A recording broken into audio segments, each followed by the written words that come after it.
Kalian pernah nggak sih dengar istilah IPO atau saham perdana? Atau mungkin ada yang bertanya-tanya, gimana sih sebuah perusahaan bisa mulai menjual saham ke publik? Nah, semua itu berawal dari pasar perdana, di mana pasar perdana adalah bagian penting dari pasar modal yang berfungsi sebagai tempat pertama kali efek atau surat berharga ditawarkan kepada masyarakat sebelum dicatatkan di bursa efek.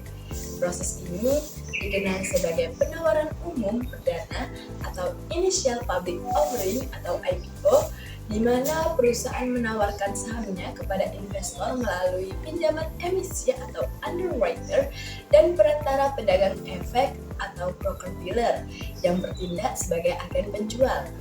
Pasar perdana memungkinkan perusahaan untuk mendapatkan pendanaan langsung dari publik dengan harga saham yang telah ditentukan berdasarkan analisis fundamental dan ekspektasi pasar terhadap kinerja perusahaan. Dalam pasar perdana, transaksi berlangsung secara langsung antara emiten dan investor tanpa adanya biaya transaksi tambahan. Periode penawaran ini bersifat terbatas sehingga calon investor harus memesan saham dalam jangka waktu yang telah ditentukan. Selain itu, di pasar perdana melibatkan berbagai pihak profesional seperti akuntan publik, notaris, konsultan hukum, dan perusahaan penilai untuk memastikan transparansi dan kepatuhan terhadap regulasi. Pasar ini juga memiliki resiko seperti kemungkinan oversubscribe, yaitu ketika permintaan saham melebihi jumlah yang tersedia. Pasar perdana memiliki peran strategis dalam perekonomian karena menyediakan modal bagi perusahaan untuk mengembangkan usaha dan memperluas basis pemegang sahamnya. Melalui IPO, perusahaan dapat meningkatkan likuiditas sahamnya di pasar sekunder setelah tercatat di bursa efek.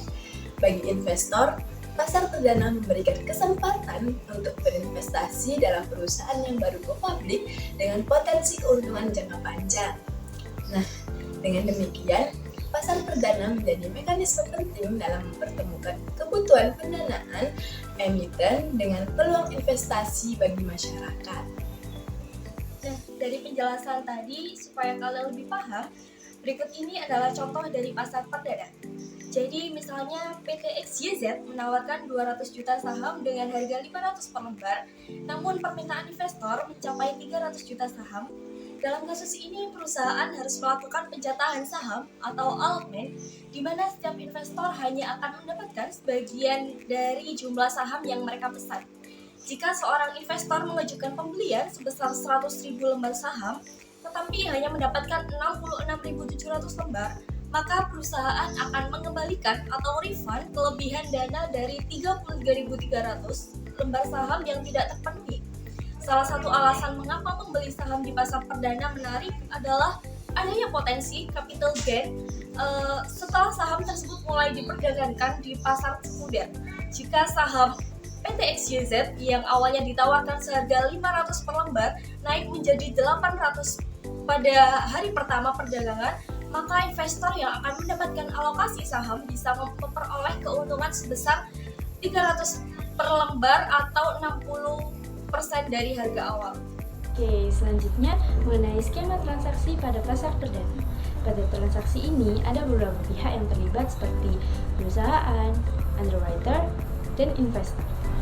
Nah, di sini kita bisa berperan sebagai investor. Penasaran nggak sih gimana cara membeli saham pada pasar perdana? Yang pertama, kalian harus mempelajari prospektus IPO. Jadi tahu informasi penting seperti harga saham, kondisi keuangan perusahaan, dan strategi bisnisnya. Yang kedua, mengisi formulir pemesanan pembelian saham atau FPSS. Lalu yang ketiga, melakukan setoran ke rekening dana nasabah atau RDN. Kemudian setelah FPSS dan RDN disetorkan, selanjutnya akan dilanjutkan ke Biro Administrasi Efek atau BA untuk penjatahan saham. Setelah itu, kita hanya perlu menunggu konfirmasi penjatahan saham dari BA deh. Pasar perdana ini tentu bisa banget jadi peluang investasi yang menarik loh, tapi tetap jangan lupa untuk melakukan riset sebelum melakukan investasi ya. Gimana? Ada yang tertarik untuk melakukan transaksi di pasar perdana? Komen di bawah ya. Udah pada paham belum tentang apa itu pasar perdana? Nah, supaya kalian lebih paham lagi, aku ada satu pertanyaan nih buat kalian. Apa yang terjadi kalau permintaan saham di pasar perdana ini lebih besar daripada jumlah saham yang ditawarkan? Kira-kira apa ya yang terjadi? Pause dulu videonya dan tulis jawaban kalian di kolom komentar.